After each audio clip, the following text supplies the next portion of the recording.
There's nobody else in Donald Trump's cabinet that has been as loyal as Attorney General Pam Bondi. And I know that's saying a lot. Obviously, all of these idiots in the cabinet are super loyal to Trump. They do whatever he tells them to do with only the occasional pushback. But Pam Bondi, not like that. No, Pam Bondi, if Trump says do it, she is already on it. Just like we saw when he put out the post on Truth Social, Pam, go prosecute these people, and wouldn't you know it, a couple days later, they're being prosecuted. So nobody has been more loyal and more obedient than Pam Bondi.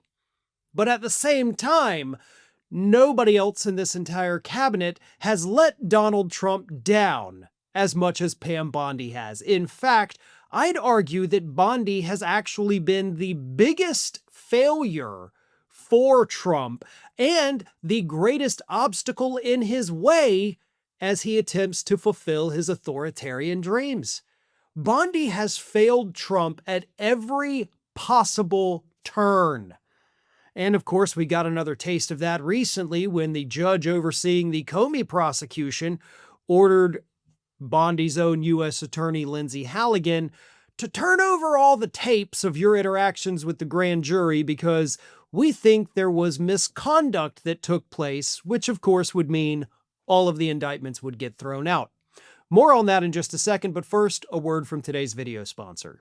By now, you know Trump's big, beautiful bill has passed, but almost no one's reporting how ICE will get nearly $40 billion of our tax money each year, making it the most heavily funded law enforcement agency in U.S. history. That's more money than most nations spend on their entire military. So much of our media is either missing the worst of this bill or twisting the language so you think it's all in your best interest. But we've seen the ICE raids ramping up. Now Trump's openly threatening to deport U.S. citizens. This should be the biggest story in America, yet it's buried.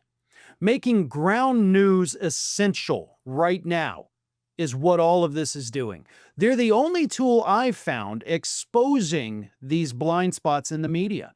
By gathering the world's news in one place, organizing it by story, then analyzing just how far-right and radical each unbiased source actually is, you get way more context than you ever would anywhere else.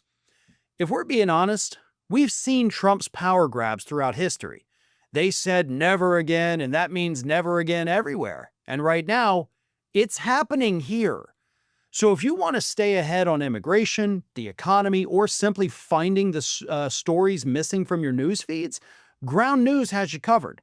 Their app and website is a smarter, more reliable way to stay informed at a time when MAGA is banking on us to stay distracted. So I've partnered with them to get you 40% off the same Vantage plan that I have been using. That comes out to $5 a month for unlimited access to everything I've mentioned and so much more. Just go to ground.news/Farron or scan the QR code to subscribe. With at least another 4 years of this, we can't afford to miss these details. So there's two issues, of course, regarding the judge wanting to get all of the grand jury materials. They believe there may have been improper interactions between U.S. Attorney Lindsay Halligan, who at the time had only been on the job for 3 days. And of course, there's also the possibility that they violated attorney-client privilege by having an FBI official testify in front of the grand jury and hand over information that he legally was not allowed to hand over because it was protected by attorney-client privileges between James Comey and his lawyers. If this is the case, which I have to imagine it's 100% the case, the judge wouldn't just think this happened unless there was evidence that it did happen. The Comey prosecution is over. It's done. That is absolutely going to be thrown out.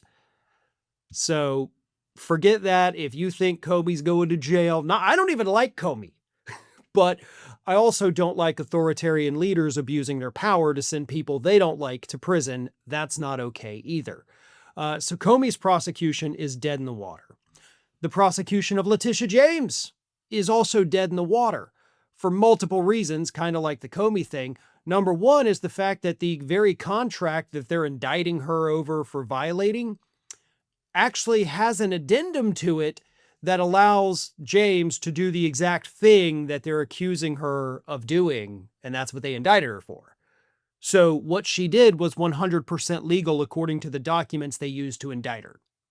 And of course, they omitted several material facts in that indictment. That alone could get it thrown out. And then we also have to remember that for both of these prosecutions, Lindsay Halligan, who Bondi herself put in power, was likely improperly appointed and cannot serve, and therefore any indictment that she has handed down to anyone would be completely invalid and would go away. Those are all mistakes, by the way, from Pam Bondi, because any mistake Halligan makes is a mistake Bondi has made. Let's also not forget that Bondi backdated her signature on some of these indictments. So yeah, that's going to screw her pretty bad. But Bondi is so bad at her job that she can't even prosecute or secure real indictments against people for throwing things at federal officers, right? The sandwich thrower got off.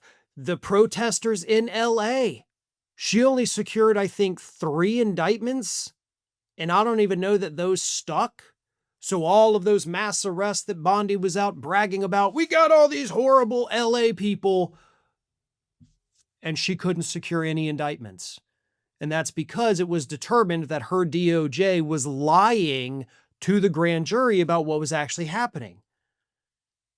So she's a liar, she's incompetent, she's dumb as a brick, but she's loyal. And let's not forget, in addition to Lindsay Halligan being improperly appointed and likely to lose her position in all the indictments, same thing goes with Alina Habba. That is currently still working its way through the courts. So all of those indictments are likely going to go away. I mean, I've got a whole list here of all of these things that she has done. You know, they couldn't get the sandwich thrower, couldn't get any of these other protesters, the improperly appointed U.S. attorneys, Halligan and Habba. But all of this kind of underscores the bigger point here. And that is that loyalty to Trump will get you very far. The question is, at what point does Donald Trump say enough is enough? Bondi, you're loyal. You're doing everything I'm asking you to do. Unfortunately, you're not finishing it, right? Like, Trump wants his political enemies prosecuted. And she's not even able to do that. She's trying, of course. God knows she's trying. But she's having no success. The only thing Bondi has successfully done is hide the Epstein files, right? But even then, she got called on her own lie when she admitted earlier this year, they're on my desk. And then she's like, no, they don't exist. So even that was botched. She has no successes to show Donald Trump as we approach the end of the year. Nothing. Nothing but a string of embarrassing failures. So how long will Trump put up with this? Because she is so loyal, he will put up with it for a while. But if she continues to show no results on everything he orders her to do, I have to imagine that his patience is going to run out pretty darn quick.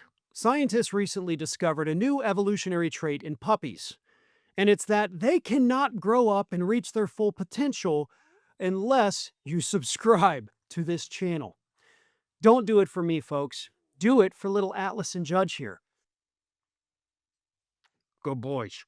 You do good. You want to say something? No? Okay.